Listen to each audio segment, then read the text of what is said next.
Hi, welcome back. In today's video, we are going to talk about how to plot a normalized histogram, or let's say density plot. We are going to have two libraries as always. We are having 1000 random values from a standard normal distribution being generated and assigned to data. Here is my size. As you see here, I am using the hist function to plot my histogram.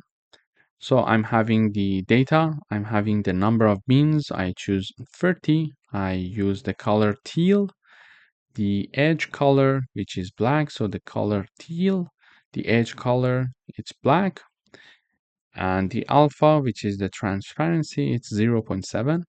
However, in order to make it normalize, you need to add this part. Density equals true. When you are assigning density equals true, it is going to normalize our plot. Okay. And here again is the title. Here is the X axis label. And now here is the density.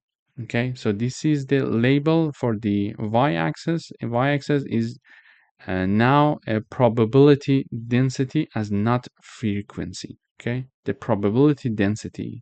This is the y-axis because we are using density plot and we are normalizing our histogram. This is why the y-axis is not frequency anymore, but it's the probability density.